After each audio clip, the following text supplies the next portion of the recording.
This is science fiction.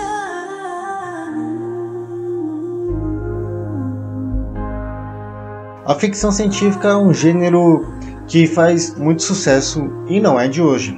Assistimos filmes lendários como 2001, Uma Odisseia no Espaço, De Volta para o Futuro, a franquia de filmes Star Wars, até o épico Matrix. Inclusive filmes mais recentes também continuam fortalecendo o sucesso desse gênero que parece que não vai ter fim. Mas afinal, por que a ficção científica parece ter tanto sucesso assim? Um sucesso longínquo, diga-se de passagem. Um sucesso que parece que ano após ano não vai ter fim. Grande parte disso se deve a escritores lendários que inauguraram esse gênero com seus livros e relatos que, embora ficcionais, permeiam a imaginação da humanidade até hoje. Inclusive se deve a roteiros bem escritos, efeitos especiais inovadores e histórias que fogem totalmente do padrão e daquilo que nós consideramos comum. Um motivo maior, e que possivelmente seja maior, para a qual a ficção científica faça tanto sucesso assim durante anos e mais anos, seria justamente o fato pelo qual é que a maioria de suas produções é feita para quem tem cérebro. O que, em outras palavras, pode parecer um contrassenso. Por quê? Por dois motivos. Primeiro, nós encontramos obras de ficção científica que não são tão dotadas assim de atividade cerebral, são apenas, por exemplo, em filmes, seriam apenas efeitos especiais, explosões, uma trama fraca e desprovida de maior profundidade em sua história, e desprovida também de um roteiro que faça sentido. Esse tipo de ficção científica não é feita para quem tem cérebro. O que, em outras palavras, já seria diferente dos livros, né?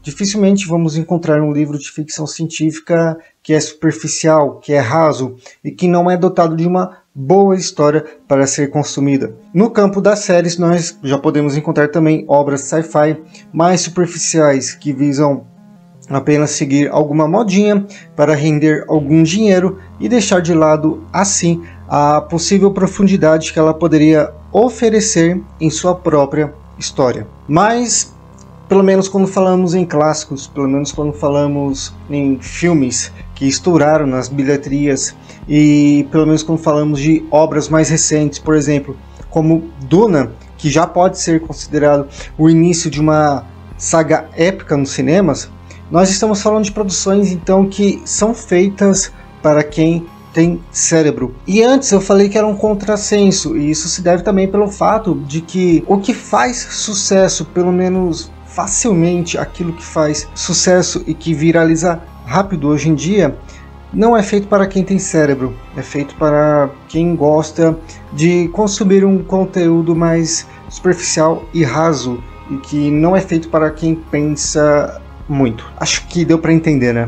Mas a maioria dos filmes e obras e livros, etc e tal, de ficção científica é feito realmente para pessoas que gostam de pensar. Por isso que muitos subgêneros da ficção científica não são tão famosos assim. Por quê? Porque muitas pessoas não gostam de pensar, é só um fato. É mais ou menos assim que funciona. Nesse sentido, os bons filmes de ficção científica e as boas obras de ficção científica englobam camadas, pontos de inflexões, reflexões ocultas também, e sugerem futuros decorrentes de nossas decisões presentes. É como se fosse um emulador do que realmente a nossa sociedade poderia vir a se tornar. E como algumas obras já mostraram no passado, isso realmente pode vir a acontecer. É por isso que filmes assim, obras assim, livros assim, etc., acabam sendo um sucesso total para quem, hipoteticamente falando, ou literalmente falando, tem cérebro. Para quem gosta de pensar, para quem gosta de imaginar, de supor, de colocar as ondas cerebrais ao seu favor. Mas para fins de entretenimento, para fins de relaxamento, para fins de descansar o mesmo cérebro, também é importante falar que consumir filmes, consumir séries que não exigem uma grande atividade cerebral para entender o que está acontecendo, é bom para descansar, é bom para dar risada. Não sejamos radicais por aqui, entendeu?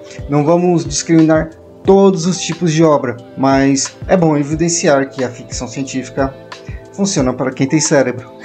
Veja bem, nós temos uma opção bem clara de escolher entre um filme mais complexo que mostra como a inteligência artificial, apesar de suas promessas e tudo mais, pode se voltar contra os seus criadores, assim também como temos a opção de escolher um filme cheio de explosões, cenas que desafiam as leis da física, com um roteiro ruim e que no final nós vamos apenas ter um encerramento sem sentido. Agora, outra pergunta. Qual dessas duas opções você acha que teria mais chances de fazer sucesso? Tanto em filme individual, assim como em uma franquia de filmes. Às vezes as pessoas buscam entretenimento leve, cenas de ações emocionantes e tramas simples que não demandem de uma análise profunda.